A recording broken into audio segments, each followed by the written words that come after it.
것은 달콤해 오렌지는 상큼해. Ilang oras na rin ang nakalipas simula nang inihatid ako ni Gia sa kwarto. Iba ito sa dating kwarto na tinutuluyan ko dati. Nag-iisa na naman ako sa kwarto. I hate being alone. Baka kung ano na naman ang gawin ko sa sarili ko once the demon will try to get in my mind. Hindi ko alam kung anong ginawa ko to deserve this kindness of Ate Sav. Also her family. Yes, I confirmed na mas matanda siya ng 6 na taon sa akin after niyang sabihin kung ilang taon na ako. Dahil pati iyon ay hindi ko na rin alam. Pangalan ko lang ang alam ko dahil iyon ang sinabi sa akin ni Tito. Siya ang nag-aasikaso sa hospital bills ko dahil siya pala ang may-ari ng hospital na iyon. Actually, when she said na makakauwi na ako, hindi ko alam kung ano ang gagawin ko. I don't have a house or apartment to go to. I don't have money. Sabi ko nga, walang-wala ako. Pero nawalan lahat ng pag-iisip ko. Iyon nang sabihin niya, pwede akong tumira sa bahay nila hanggang sa makahanap ako ng trabaho at bahay. Who am I to not accept the offer? Nakakahiya man, pero kinapalan ko na ang mukha ko at pumayag ako sa gusto niya. Kaya sinabi ko sa kanya na pagtatrabahuan ko na lang ang kabutihang loob niya.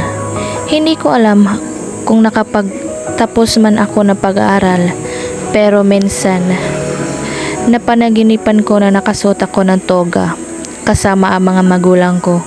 Sobrang saya ko sa loob ng isang sasakyan. Sinabi ko sa sarili ko, sana totoo na lang. Sana totoong nakagraduate ako. Sana totoo yung nakita kong siya ng saya ng magulang ko. Sana totoo na lang ang mga taong nakita ko sa panaginip na iyon. Para akong nasa isang walang hanggang kadiliman. Nag-iisa, tila may kulang. Hindi ko alam ang totoo kong pagkatao. At ang nangyari kanina, Jen Watson. Iyan ang sabi ng lalaki kanina at kung hindi ako nagkakamali ay Tatay Ino ni Ate Sav. Nakamukhang kamukha naman ang gwapohan nito ng kanyang ama na lalaki na si Jovel. Iyan ang sinabing pangalan ni Ate Sav sa akin na ipinakilalang kapatid niya. May mali siguro sa utak ko, bakit pati ang mga magulang ko ay hindi ko matandaan. Hindi ko alam ang totoong pangalan nila. Wala akong matandaan. Hindi rin naman sinabi sa akin ni Tito ang tungkol sa kanila. Kaya nang tanungin ako na kanilang ama, ay hindi ko alam kung anong isasagot ko. Dahil hindi ko nga naman talaga alam kung iyon nga ang pangalan ng aking ama. Gusto kong malaman pa ang tungkol sa kanila. Buhay pa ba sila? Pero kung buhay pa sila, bakit hindi nila ako hinanap at kinuha sa mga kamay ni Tito? Bakit hinayaan nila akong masaktan at mabuhay ng ganon? Hindi ba nila ako mahal? Sa lalim ng iniisip ko ay hindi ko alam na umiiyak na pala ako. Kung hindi lang tumikhim ang taong nasa loob ng kwarto, hindi ko alam na napansin o narinig na pumasok siya. Seems like you're in a deep thought. Care to share? Si Ate Sav. About lang sa sinabi ng daddy mo tungkol sa tatay ko. Bakit hindi ko kilala o matandaan man lang ang magulang ko? Pagpapaliwanag ko. Salamat kay Ate Sav dahil natutulit akong magsalita at kumausap ng tao. Dahil sa matagal na pamamalagi ko doon sa kwartong iyon, walang kahit na sino. Hindi ko alam na kapag nagtagal pa ako doon at tuluyan na akong mabaliw. Umupo siya sa gilid ng kama, katabi ko. Yes, he is your father, Jen Watson. Kaibigan siya ni Daddy years ago. She smiled pero may hint ng lungkot ang ngiti niya. Kilala mo siya? Kilala mo ba ang mga magulang ko? Tanong ko, umaasang may makukuha man lang akong kahit nga unting impormasyon tungkol sa mga magulang ko. Ngumuti ulit siya at umiling. Si Dad ang nakakilala sa kanila, Italia. Pero alam ko kung anong pangalan ng mom mo. Nagliwanag ang mga mata ko. Has your name, Leah. Leah Watson. Tumulo ang mga luha ko. Sobrang emosyonal ako. Nasaan sila? Ngumiti siya ng malungkot. Kinagat niya ang labi niya. Wala na sila. Doon na lang ulit gumuho ang mundo ko. Kaya pala, walang naghanap at tumulong sa akin upang makalayo kay Tito. Wala na sila. Wala na ang mga magulang ko. Pero bakit? Paano? You know what? Nandito naman kami. We'll help you to remember. Pwede kaming ituring na pamilya mo. Pagpapagaan ng loob sa akin. Pero naguluhan ako sa sinabi niya. May dapat ba akong malaman? Tumango siya. May amnesia ka. You had an accident noong graduation mo 5 months ago. Amnesia? Graduation? Sasakyan. Mga magulang ko. Ang panaginip na iyon, totoo. Natutup ko ang bibig ko. Hindi lang pala isang panaginip yun, ate. Tugma sa sinabi mo, I saw them in my dreams. I saw their face, their happy face. Pagkwento ko habang umiiyak, hindi na ata napagod ang mata ko sa paglabas ng luha. Talaga? Ibig sabihin nun ay unti-unti na bumabalik ang memorya mo. That's a good sign. Tapos yumakap siya sa akin. Pagtutulungan natin about sa pagbabalik ng memories mo, okay? For now, bumaba na tayo at kumain ng dinner. Sabay kaming lumabas ng kwarto at nagpunta sa dining room nila. Nakita kong naghihintay sina Levi at Joey, pati na rin ang dalawa pang taong hindi ko pa kilala sa pangalan at ang mag-asawang Grimes. Nandoon na rin si Jovel. Ngumiti sa akin ang mag-asawang Grimes. Lumapit sa akin ang middle-aged woman na si Mrs. Grimes. Kamukhang kamukha ni Ate Sav. Hindi makapagkamalang na sa mahigit 40 na ang taon nito. Dahil sa mukhang dalaga pa ito kung titignan. Italia, sorry sa hindi ko pagpapakilala kanina. Ako nga pala si Lily, asawa ni Jason Grimes. At ngumiti siya ng pang beauty queen. I can help but to return the smile. Hindi ko matandaan kung kailan ako huling ngumiti. Simula nung mapunta ako sa mga Grimes ay dito lang ulit ako nakangiti ng totoo. Dahil alam kong mabait sila. Nice to meet you, ma'am, I said. Niyakap naman niya ako. You've grown into a very beautiful lady. She knows me. Siya na siguro ang pangalawang tao na nagsabi sa akin yan. I am. Salamat. Kayo rin po, ma'am. Napakaganda niyo. She smiled again. You can call me mama, mother, or tita. Gaya nila, it's up to you. Just drop the formality, iha. Tumango lang ako. Same here. Sabi naman ni Mr. Grimes, welcome to the family Italia. He added, family. Meron na ba talaga akong family? At sila yon. Parang gusto kong umiyak ulit dahil hindi ko mapigilan ang sayang nararamdaman ko. Thank you, Lord. Tumikim ni Jovel. Seryoso siyang nakatingin sa amin. Nagugutom na ata at pinaghintay namin siya. Sila. Maupo ka na, iha, at kumain na tayo. Tumango ako. Nasa dulo si Mr. Grimes, nasa kanan naman ang kanyang asawa. Katabi si Jovel. Sumunod si Joey at ang isang hindi ko kilala na lalaki. Sa kaliwa naman ni Mr. Grimes ay si Ate Sav at si Levi at ang lalaking sumakal sa akin noong unang araw na nagising ako sa isang kwarto. Nagkukwentuhan sila at halatang masaya silang lahat. Ngumingiti lang naman ako ng tipid kapag tumingin ang mag-asawang Grimes. Pero sa hindi ko maipalawanag na dahilan ay hindi ako naging komportable sa tapat ni Jovel. Binibigyan niya ako ng nakakakilabot na mga titig. Galit ba siya sa akin? Don't mind him. Bulong ni Sav. Napansin niya rin pala. Ipinagpatuloy lang namin ang pagkain hanggang sa matapos kaming lahat. The best talaga ang luto mo, tita. Sigaw ng katabi ni Joey. Ako pa ba? Nakangiting tanong naman ni Mrs. Grimes. Tama na, Joey.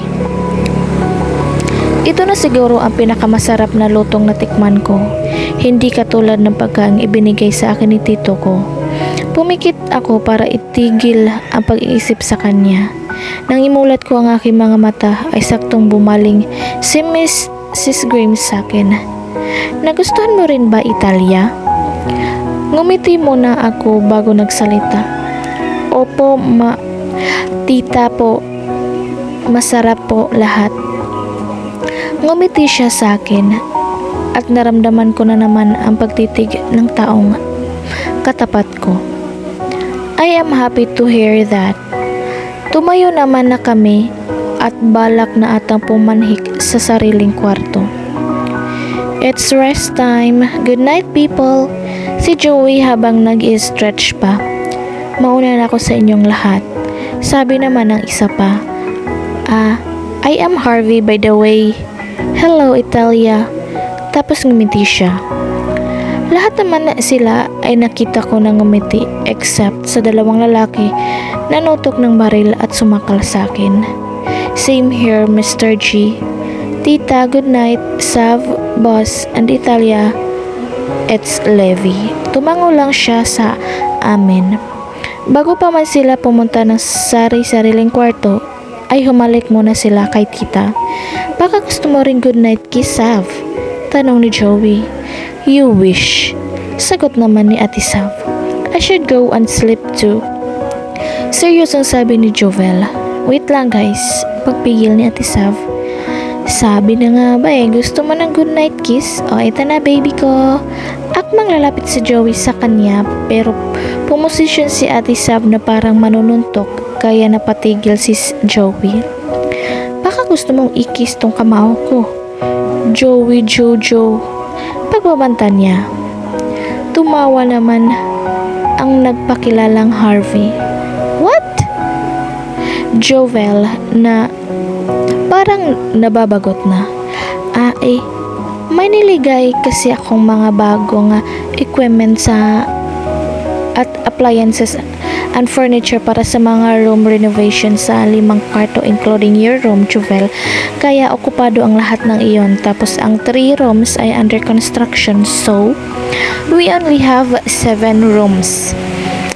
Gusto ko sanang patulugin na lang si Italia sa kwarto ko kaya lang may mga hospital equipment din doon.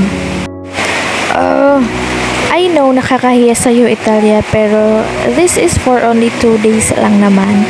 So, Mom, Dad, what to do?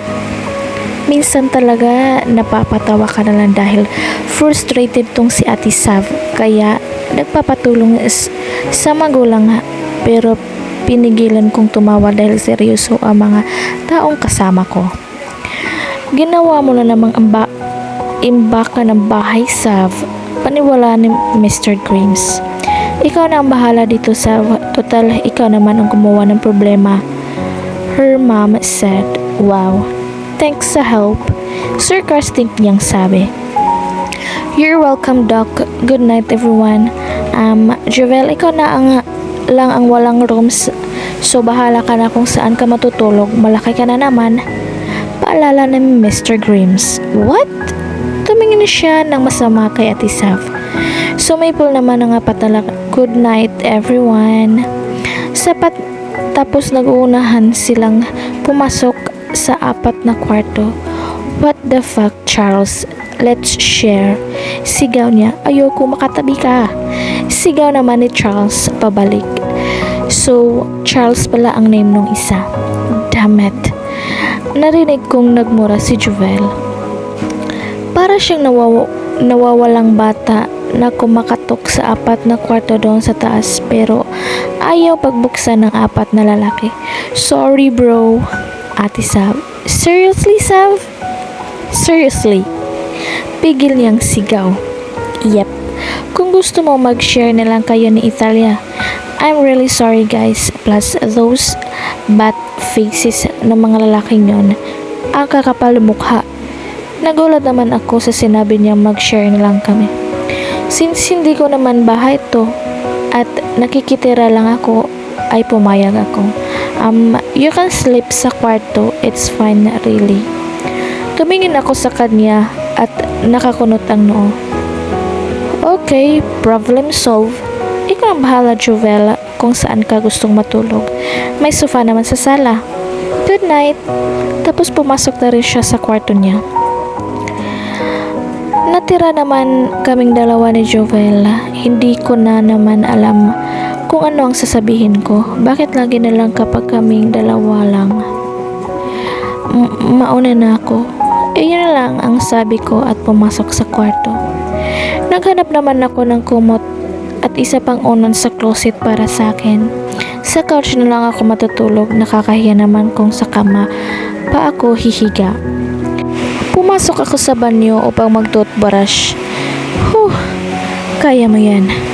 Sabi ko sa sarili ko dahil habang nararamdaman ko kung titig niya pa lang ay kinakalibutan na ako. Paano pa kaya kapag nagsama kami sa isang kwarto? Lumabas ako ng banyo at nakita ko siyang nasa couch. Nakakapagpalit na rin ito ng damit. Matutulog na ata. Doon ka na lang sa kama, Mr. Grimes. I'll take the couch. Nagkatitigan ulit kami. Seriously? Yumuko ako. No, sa kama ka na lang. Pero alam kong hindi ka sanay matulog dyan. Ako okay lang. Sa lapag nga kaya ko matulog eh. Ipinikit ko ng mariin ang mga mata ko. Kahit saan, kahit kailan. Kahit anong bagay ay meron at meron talagang nagpapaalala sa akin sa mga nangyari sa kwartong iyon. Let's not fight about this. Gonna take the bed or couch. You sleep in bed. That's final. As usual, malamig at seryosong utos niya. Okay lang sa'yo? Pinagsisihan ko ng itanong iyon dahil tumingin siya ng masama sa akin. Tumango na lang ako at nahiga na sa kama. Pinatay naman niya ang ilaw. Bigla akong natakot at humigpit ang hawak ko sa kumot. Ayaw ko sa dilim. Pero sino man ako para magreklamo? Siya na nga tong nagpaubaya sa kama. Tapos iistorbohin ko pa siya about sa ilaw. Baka hindi siya makatulog kapag may ilaw. Pero ako naman ngayong ay hindi makakatulog. Natatakot ako. Natatakot na sa oras na ipinikit ko ang mga mata ko ay bumalik ako sa sildang iyon at makita ang mukha niya.